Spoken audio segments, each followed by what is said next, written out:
जो शिक्षा की बात करेगा उसको मिटाने का काम करेगी ये सरकार। जो सुरक्षा की बात करेगा उसकी बहन बेटियों की इज्जत लूटने की बात करेगी ये सरकार। हमारे देश के पूर्व सैनिक की धर्मपत्नी को निर्वस्त्र करके घुमाया जाता है, उसका बलात्कार किया जाता है और उसके दोषियों को सजा नहीं दी जाती। आप देखते हो उन्नाव कांड हुआ हो, बुलंदशहर में पिंकी लोधी के साथ हुआ हो, और बदायूं में देखा होगा दलित बच्चियों के साथ जो हुआ हो। ये बड़ा दयनीय है और देश में तरक्की कुछ नहीं, 9 साल में देश का बुरा हाल है। तो हमारी जो है, हम पूरी तरीके से फिलिस्तीन के सहयोग में, समर्थन में बोल रहे हैं। जो धर्म मजहब के नाम पर उग्रवाद फैलाए हुए है, इससे अब लोग सब मुक्त होना चाहते हैं। ये जो ढोंगी पाखंडी सरकार है, ये शिक्षा संस्थानों को ही खत्म करने पे लगी है और ये वापस चाहती है कि मनुवादी व्यवस्था, साम्राज्यवाद की स्थापना हो। सबसे बड़ी बात है कि आजम खान साहब अपने आप में न जाने कितनी यूनिवर्सिटी सजोए बैठे हैं।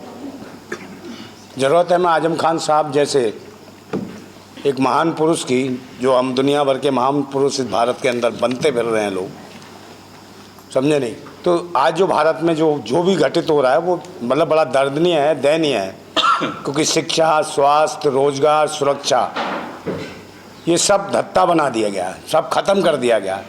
जो शिक्षा की बात करेगा उसको मिटाने का काम करेगी ये सरकार। जो सुरक्षा की बात करेगा उसकी बहन बेटियों की इज्जत लूटने की बात करेगी ये सरकार। और जो महंगाई के ऊपर बात करेगा उसको किसी भी कीमत पर छोड़ा नहीं जाएगा, उसे जेल भेजने का काम करेगी सरकार। सबसे बड़ी बात है, अगर जगाने का कोई काम करता है तो इस सरकार को दर्द होने लगता है। जो लोग आईसीयू में पड़े हैं या उन्हें जगाने की कोशिश करता है, चाहे मेडिकल के माध्यम से, चाहे स्कूल के माध्यम से, कॉलेज के माध्यम से, तो शिक्षा देना, शिक्षा बहुत बड़ा हथियार है, दुनिया का सबसे बड़ा हथियार है शिक्षा। और शिक्षा विचारों की भी होती है, संस्कारों की भी होती है। पर यहाँ जो सरकार है, संस्कारों की कम यहाँ अंतिम संस्कार करने में लगी है ये सरकार। तो मैं जो चल रहा है देश के अंदर, क्या दुनिया में चल रहा है, यहाँ से देखिए हमारे देश की स्थिति क्या हुई है। लोग हमारे देश के प्रधानमंत्री, मुझे कहने में कोई डर नहीं है, सच बोलता हूँ मैं, क्रांतिकारी आदमी, मुझे कोई आफत नहीं है। और एक ऐसे महान सच्चे इंसान के लिए मैं बोलने आया हूँ। ये पाक साहब दामन वाले व्यक्ति हैं, सच्चे इंसान हैं, समझे नहीं। मैंने आज तक किसी के लिए बोला, सबको देखा होगा, सबको गालियाँ देता हूँ, पूरे दिन देता हूँ। और आजम खान साहब एक ऐसे नेक इंसान है, ज़रूरत है देश को, इनकी बहुत ज़रूरत है। देशवासियों को समझना चाहिए। पूरी दुनिया के लोग भी सुनते हैं इस वक्त। देखिए पूरी दुनिया में भी क्या माहौल है। लोगों को आज दर्द लगता है कि इजराइल का दर्द है या फिलिस्तीन का दर्द है, मगर यहाँ के लोग, कुछ लोग तो ऐसे हैं जो बच्चे, जो पता नहीं कहाँ कहाँ के कच्चे हो, चलते हुए कच्चे हो, कहते हमको इजराइल भेजो। तो वो कच्चे अंधभक्त कच्चे यहाँ दिखाई नहीं देते जब मणिपुर में बहन बेटियों को निर्वस्त्र करके घुमाया जाता है। जो सेना के जवान के नाम पे वोट मांगते हैं, जो सरकार के जो मुख्य प्रधानमंत्री स्वयं कहते हैं क्या मेरे को पहला वोट भारतीय सेना के जवान पे मिलेगा क्या? जब शर्मसार भारत की सेना, भारत की बहन बेटियां, माताएं सब हो जाती हैं, जब हम देखते हैं कि भाई हमारे देश के पूर्व सैनिक की धर्मपत्नी को निर्वस्त्र करके घुमाया जाता है, दौड़ाया जाता है, उसका बलात्कार किया जाता है और उसके दोषियों को सजा नहीं दी जाती, ठाके मार के हंसा जाता है। इस देश में मनीषा वाल्मीकि जैसी शोषित, वंचित, पीड़ित महिला का, लड़की का बलात्कार हो जाता है, जो शिक्षा ग्रहण कर रही होती है। सिर्फ ये लगता है उनको कि शिक्षा क्यों ग्रहण कर रही है, इसलिए उसका शोषण होता है।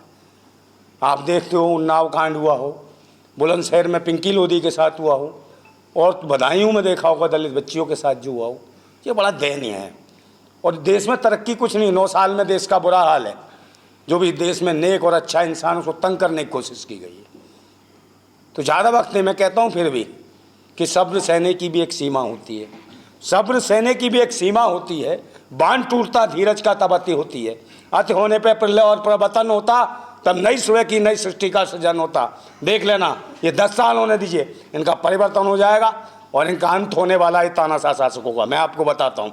और मैं फिर कह रहा हूँ एक बार, ये जो धर्म मजहब के पाखंड का, ये जो धर्म मजहब के पाखंड का जो धुआं धुआं धुआं सा उठ रहा है, कहीं मेरी भारत माता घुट तो न जाएगी, कहीं मेरी भारत माता घुट तो न जाएगी। और ये जो भगवा भगवा सी लपटें उठ रही हैं, कहीं मेरी भारत माता जल तो न जाएगी, कहीं मेरी भारत माता जल तो न जाएगी। हम क्रांतिकारी हैं, हम क्रांतिकारी, दिल में आग और हाथ में क्रांति की मसाल लेके चलते हैं। दिल में आग और हाथ में क्रांति की मसाल लेके चलते हैं। ओ भगवाधारी ततैयो, ओ भगवाधारी ततैयो, तुम क्या मेरी भारत माता को जलाओगे? इस क्रांतिकारी की मसाल के आगे आ जाओगे ना तो जल के राख और खाक हो जाओगे। ये ध्यान रखना। तो सिर्फ हम जो आजम खां साहब से हमारा दिली मतलब जीवन मन का साथ है। मैं व्यक्तिगत रूप से आजम खान साहब के लिए, उनके परिवार के लिए, समझे, जो भी मुझसे बन सके कभी बुलाएंगे, आधी रात, कभी भी, रात को छोड़ो, जब भी जीवन में मेरे को बुलाएं। मेरे ज़िंदगी भर का रिश्ता है, गठबंधन है, सब कुछ है और हमारे बड़े हैं। और मुझे लगा कि कितने बड़े महान आदमी के साथ हैं मुझे जुड़ने का, मिलने का, आशीर्वाद मिलने का मौका मिला है। तो मुझे लगता है कि बहुत ताकत आ गई मेरे अंदर, समझे नहीं। जिस आदमी से, मेरे जैसे व्यक्ति को ताकत मिलती हो, जो दुनिया से ना डरता हूँ, तो ये सोचिए इनकी कितनी ज़रूरत है इस भारत है। पूरे लोगों को सोचना चाहिए, पूरे देशवासियों को सोचना चाहिए, इस वक्त ज़रूरत है, समझे। पूरे भारत को अपनी दुआओं में याद करते हैं, इस देश को, जिसको कहते हैं भारत माता। भारत माता कोई व्यक्ति विशेष नहीं है, हमारे देश की बहन बेटियां, माताएं बहनें सब हैं, चाहे किसी धर्म मजहब कौम की बहन बेटी हो, वो भारत माता है हमारी। उस भारत माता की इज्जत बचाना चाहते हैं। और फिर वही वाली बात है कि भाई इस देश के अंदर चल क्या रहा है? चल तो सब तानाशाही रही है, सब जान रहे हैं, समझे नहीं। सब जगह इज्जतें लुट रही हैं, बहन बेटियों की असमतें लुट रही हैं, महंगाई, शिक्षा, स्वास्थ्य, रोजगार का धक्का बन गया, वो कोई बात नहीं। अब तो इज्जत लूट ली जाती है, किसी बहन बेटी ने बात उठा ली उसको लूट लिया जाता, उठा लिया जाता है, परिवारों को डरा दिया जाता है, दहशत में कर दी जाती है। इनके सांसद तक इस प्रकार की हरकतें कर रहे हैं, तो वीडियो ओपन चल रही हैं। जो खेल के खिलाड़ी जो खेल खिलवाते हैं बच्चियों को, उनके साथ शोषण करते हैं, उनको कोई न्याय नहीं। इनके सांसदों की हालत है। महिला विकास मंत्री, ज़्यादा नहीं बोलना चाहूँगा, नहीं तो लोग सोचेंगे पता नहीं क्या बोल रहा है, मगर मैं तो बोलता हूँ, सच है।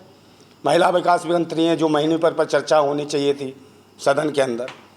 साहब का मैं पहले 4 साल पुराना एक वीडियो मैंने सुना नेशनल दस्तक पर, तो मेरे रोंगटे खड़े। मुझे लगा, मैंने अभी साहब को भी मैंने भेजा और लोगों को भी मैंने काफ़ी लोगों से सेंड किया, तो मुझे लगा कि बिल्कुल साहब वो बोल रहे थे जो मेरे अंदर घुसा पड़ा है।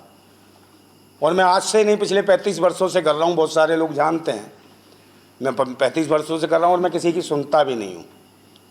बहुत सारे लोगों ने कहा राजनीति में आओ, ऐसे नहीं कमाया जाता, ऐसे नहीं कमाया जाता, मुझे पसंद नहीं है। मैं क्रांति करना चाहता हूँ, देश हित में लड़ना चाहता हूँ, ठीक है। मुझे भगत सिंह पसंद है, उनकी तरह मैं काम करना चाहता हूँ। मुझे इतना भी पता है कि मुझे कहाँ आंदोलन करना है, ज़बरदस्ती में किसी को मारने वाला नहीं हूँ। मगर मेरे मरने से अगर देश का भला हो सकता है तो उसके लिए भी तैयार हूँ, बलिदान देने के लिए भी तैयार। मगर आजम खां साहब जैसे लोग इस भारत को बड़ी मुश्किल से मिलने वाले हैं, अभी हमारे बीच हैं। मैं फिर कहता हूँ कि आजम खां साहब जिंदाबाद हैं, जिंदाबाद थे, जिंदाबाद रहेंगे, ये सोच लेना। और कोई हुकूमत नहीं है, कोई सरकार नहीं है, एक शरीर को बंद कर सकती है किसी तालों के अंदर, मन के विचारों को कभी बंद नहीं कर पाएगी। पूरी दुनिया में इनके विचार घूमेंगे, ये देख लेना। और एक ये विश्वविद्यालय नहीं है, मान्यवर जी के अंदर पता नहीं कितने विश्वविद्यालय हैं, कितना शिक्षा का केंद्र है इनके अंदर, कितना भरा पड़ा है। इसको पूरी दुनिया को लेने की ज़रूरत है। यहाँ विभिन्न प्रकार की इनके विश्वविद्यालय में जो लाइब्रेरी थी, दुनिया की शायद कोई ऐसी किताब हो जाए इस लाइब्रेरी में ना हो। मैं अभी भी देखा, उसके बाद भी यहाँ की सरकारें लाइब्रेरी की किताब पढ़ने की चीज़ें उठा ली गई। बाबा भीमराव अम्बेडकर, मान्यवर काशी राम, माननीय मुलायम सिंह यादव, माननीय आजम खान साहब हमारे बीच जिंदा है, और मैं जिंदाबाद, समझिए। मैं जिससे भी बात करता हूँ, कोई नमस्कार कहता है, कोई कुछ कहता है, मैं कभी जवाब नहीं देता। लोग सोचते क्या करता है, मैं जो बोलता है मैं उसके कहता हूँ साहब जिंदाबाद। मैं चाहता हूँ कि आप मेरी जिंदाबाद करो, मैं आपकी जिंदाबाद करूँ, तो ये भारत जिंदाबाद हो जाए। हम एक दूसरे की जिंदाबाद करें, समझे नहीं। ये दुआ सलाम राम राम में हमें जो बांट रखा है, हम एक दूसरे की जिंदाबाद करेंगे तो ये मुल्क भी जिंदा होगा, बाद होगा, लोग भी जिंदाबाद रहेंगे, समझे नहीं। और वक्त है, अगर सभी नेता जानते हैं, सब नेता चुनाव लड़ते हैं, पैसा दे दे के जिंदाबाद कराते हैं। और इन्होंने जिंदाबाद कराई ना भारतीय जनता पार्टी वालों, पैसा दे दे के, और देशवासियों को मुर्दाबाद करने पे तुले। इसलिए आपस में धर्म मजहब ईमान से उठ के ना एक दूसरे की जिंदाबाद बोलो आप, कि सलीम भाई है, मैं सलीम भाई से जिंदाबाद करूँ, वो कहे नंदा भाई आपकी जिंदाबाद। हम जब एक दूसरे की जिंदाबाद करेंगे तो ये मुल्क जिंदाबाद हो चुकेगा। और ये जो लोग जो जिंदाबाद के नाम पे आए हैं, जल्दी ही मुर्दाबाद होने वाले हैं, नकारा और निकम्मे लोग। क्रांतिकारी की लड़ाई उत्तर प्रदेश पहुंच चुकी है, कहाँ तक जाएगी? बिल्कुल, हमारी तो फिलिस्तीन तक पहुंच चुकी है भाई। हम तो फिलिस्तीन के साथ हैं। ईमानदारी से साथ हैं, क्योंकि हमारी एक लड़ाई है क्रांतिकारी युद्ध। हम तो मजलूम, गरीब, समझे, असहाय लोगों के साथ खड़े हैं। तो हमारी जो है, हम पूरी तरीके से फिलिस्तीन के सहयोग में, समर्थन में बोल रहे हैं। पूर्व प्रधानमंत्री अटल बिहारी वाजपेयी भी फिलिस्तीन के समर्थन में थे। पर स्थितियाँ आज बड़ी उलट हैं। जो पूरी दुनिया में जो मूर्ख बनाया जा रहा है, पूरा देश समझ रहा है, पूरी दुनिया समझ रही है। और सभी लोग दुआएं करें कि भाई फिलिस्तीन वासियों के सहयोग में दुआ करें सभी लोग कि इंसानियत को बचाया जाए। और ये जो इस तरीके की तानाशाही चल रही है, चाहे भारत में हो, चाहे इजराइल से लेकर फिलिस्तीन में हो, या और कई अन्य कंट्रियाँ, उन सब में इस तरीके की तानाशाही ना हो। सबसे पहले इंसानियत को बचाने की ज़रूरत है और मानवता को बचाना। तो क्या संदेश देकर जाएंगे आप? संदेश है ये, सब्र रखो, अभी समझे नहीं, सब्र रखो, समय आएगा और परिवर्तन जल्दी है। 2024 में परिवर्तन होने वाला है। निश्चित ही रूप से पूरे देश ने एक मन बना लिया है कि ये जो पाखंडी और ढोंगियों की जो सरकार है, समझे नहीं, जो धर्म मजहब के नाम पर उग्रवाद फैलाए हुए है, इससे अब लोग सब मुक्त होना चाहते हैं। सूरज के आगे दिया दिखाने वाली बात तो नहीं करना चाहता हूँ, क्योंकि आजम खां साहब के सामने फौजी साहब ने भी बहुत अच्छी बातें कही। लेकिन मैं सिर्फ 2 लाइनें कहूँगा कि वक्त गूंगा नहीं बस मौन है, और वक्त आने पे बता देगा किसका कौन है, किसका कौन है। और ये 2024 का इलेक्शन, ये कोई चुनाव हार जीत का नहीं है। ये चुनाव है शोषित, वंचित, गरीब, लोकतंत्र, संविधान बचाने का चुनाव है। और हम सबको ये संकल्प लेके हिंदुस्तान की आवाम को बचाने के लिए, हर गरीब, उस शोषित वंचित लोगों के लिए बचाने के लिए जिनको ये मारना चाहती है। और आजम खान साहब ने इतना खूबसूरत ये यूनिवर्सिटी बनाई, और किसी महापुरुष ने कहा कि शिक्षा वो दूध है जो भी पिएगा वो धाड़ेगा।